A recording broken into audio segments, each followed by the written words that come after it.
Welcome back to Hampton Lake Homestead and to the second edition of Intensive Planting. If you didn't see the first one, you'll want to go back and watch it first. I'll provide a link to it in the description. Today, I'm going to show how I actually make the measurements to plant intensively in my garden. There are a lot of different ways to do it, and I'll just show a few of my favorites. I'll also show a bird's eye view of a couple of the beds that have already been planted and some from last year so that you can see what they look like. So let's get going.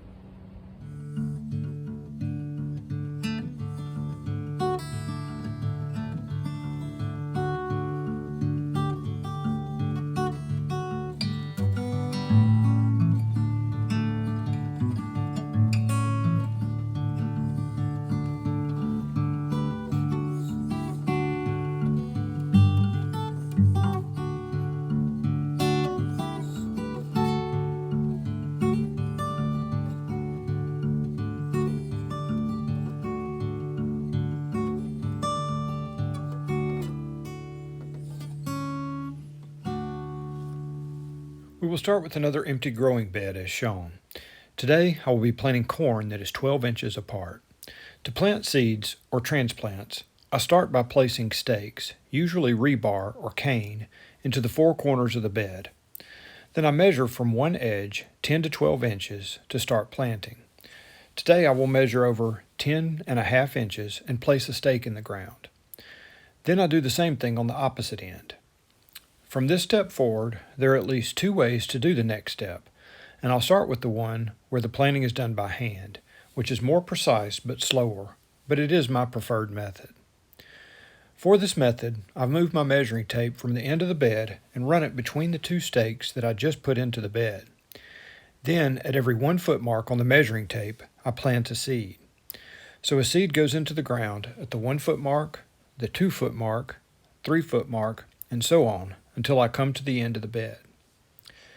Then, going back to the ends of the bed, I measure over another 10.5 inches, which remember is the length of side B of the right triangle that was discussed in the first video.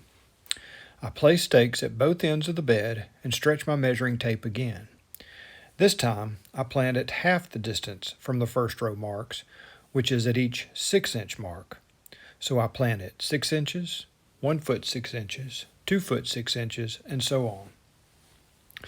By planting on the foot marks of one row and the 6-inch marks of the other row, and by keeping the rows 10.5 inches apart, I'm able to maintain a spacing of 1 foot between the plants, which results in equilateral triangles.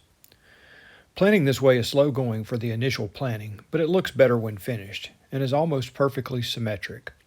None of the plants have to be dug up and moved this way. Keep in mind that when planting spaced out seeds like this, invariably some seeds will not germinate, and when they don't, gaps will be left in the bed. So to fill in the gaps, I also start corn in containers inside my greenhouse on the same day that I plant the beds to have some extras to plant when needed. If you aren't planting seeds but transplants, then have some extras in case some of them die after transplanting. Another quicker but less accurate way to plant seeds intensively is to place the stakes at either end of the row as we've already done, but don't run the measuring tape between the stakes at this time. Instead, use a planter such as an earthway planter and slowly push the planter from one stake to the other by using your vision to keep the line straight. Using this method, you will get multiple plants to germinate within a single foot, way more than you need.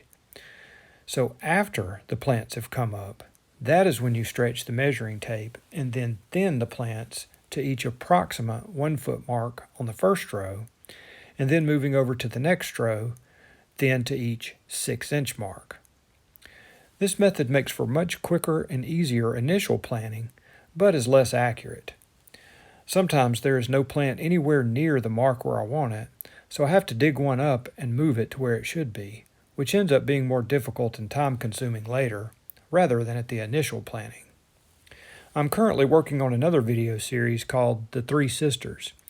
In the first video of that series, I experiment with these methods and then follow the crops as they grow. You can watch for it to become available on my channel if interested. Of course, like most things, there are many other ways to do these plantings. So next I will show 3 that can be done on a small scale, all of which I use, and then I'll briefly show methods that I've only read about, which are plantings that can be done on a much larger or even commercial scale.